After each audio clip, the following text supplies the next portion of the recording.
दोस्तों, हर मनुष्य अपने जीवन में एक ना एक बार तो ये सोचता ही है कि जब उसकी मृत्यु होगी तब मृत्यु के समय होने वाली परेशानियां, दर्द कैसी होती होगी तथा मृत्यु के बाद जिस आत्मा के बारे में हर व्यक्ति बात करता है वो जीव आत्मा कहा जाती है। लेकिन दोस्तों, हम आपको बता दें कि इन सभी सवालों के जवाब गरुड़ पुराण में दिए गए हैं। दरअसल गरुड़ पुराण हिंदू धर्म के 18 प्राचीन महाकाव्यों में से एक है और भगवान विष्णु और गरुड़ के बीच मनुष्य जीवन के अर्थ को लेके वार्तालाप के रूप में लिखा हुआ है। गरुड़ पुराण में बताया गया है कि मनुष्य को उसके पाप व पुण्यों के हिसाब से यातनाएं दी जाती है।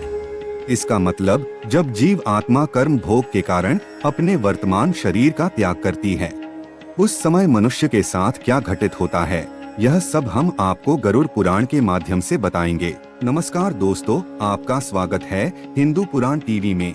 आपसे विनती है, हमारे चैनल को सब्सक्राइब कर लीजिए और कमेंट में जय श्री हरि विष्णु लिखकर परमात्मा को अपना आभार व्यक्त कीजिए।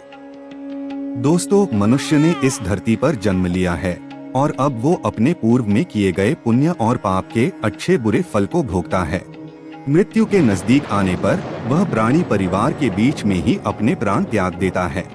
चेतन शरीर जब जड़ के समान हो जाता है, जब मृतक के प्राण उसके कंठ में आकर अटक जाते हैं, उस समय मनुष्य को दिव्य दृष्टि प्राप्त होती है, जिसके कारण वे समस्त संसार को एक जैसा देखता है और कुछ भी बोलने में असमर्थ रहता है। इस कारण समीप में आए यमदूतों के डर से प्राण आदि वायु अपने स्थान से चल देती है। उस समय मृत व्यक्ति का एक एक क्षण भी कल्प के समान बीतता है। 100 बिच्छू जब एक साथ काटते हैं, उतनी ही पीड़ा श्वासों के निकलते समय होती है।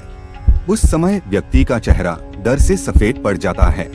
पापी व्यक्ति के प्राण गुदा मार्ग से निकलते हैं और वहीं पुण्य व्यक्ति के प्राण मुख से निकलते हैं। प्राण निकलते समय प्राणियों को यमदूत मिलते हैं, जो क्रोध से लाल नेत्र वाले, भयानक मुख, बांस और डंडों को लिए, नग्न शरीर, दांतों को पीसते, ऊपर को उठे केश वाले, कौवे के समान काले टेढ़े मुख वाले यमदूत वहां उपस्थित होते हैं। उनको वहां देख प्राणी इतना घबरा जाता है कि वो मल मूत्र त्याग करने लगता है। हाय हाय करता हुआ वह जीव अंगूठे मात्र शरीर को धारण करता है। जैसे अपराधी व्यक्ति को राजा के सिपाही पकड़कर ले जाते हैं, ठीक वैसे ही उस अंगूठे मात्र शरीर को यमदूत गले में फंदा बांधकर यमलोक ले जाते हैं। यमलोक के रास्ते यमदूत प्राणी को नरक के दुखों का वर्णन बार बार करते हैं। वह कहते हैं कि हे दुष्ट, तू शीघ्र चल, तुझे यमराज के घर जाना है। शीघ्र ही हम तुझे कुंभीपाक नामक नरक में ले जाएंगे। उस समय अगर वो जीव आत्मा पापी होती है तो उसे यमदूत बांधकर कोड़ों से मारते हैं, और जो पुण्य आत्मा होती है उन्हें स्वर्ग के पार्षद अपने लोक में सुखपूर्वक ले जाते हैं। उन यमदूतों के धमकाने से उसका हृदय टूट सा जाता है। भय से कांपते और अपने पापों का स्मरण करते हुए उस जीव आत्मा को यम मार्ग में कुत्तों से कटवाया जाता है।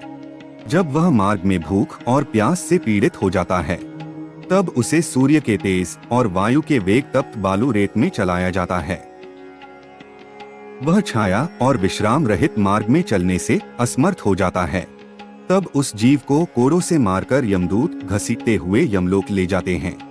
वह जीव बार बार गिर जाता है, माफी मांगता है, लेकिन फिर उठकर चलने लगता है। इस प्रकार वह जीव अंधकारमय यमलोक में पहुंचाया जाता है और इसी प्रकार वह जीव यमराज के दर्शन करता है। फिर यमराज की आज्ञा से वह जीव 84 लाख योनियों में जन्म लेता है, जिसमें पहले वो भेड़िया, फिर कुत्ता, गिद्ध, सियार, सांप, कौवा और ऐसे ऐसे वो अन्य जीवों के रूप में जन्म लेता है, जिसमें कीड़ों से लेकर पेड़ पौधे भी आते हैं। अंत में उसे बगुला की योनि प्राप्त होती है।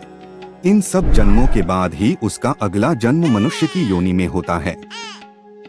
दोस्तों, हम आशा करते हैं कि आपको यह बातें समझ आ गई होगी। इस विषय में आपको कोई भी जानकारी चाहिए हो तो आप नीचे कमेंट कर सकते हैं।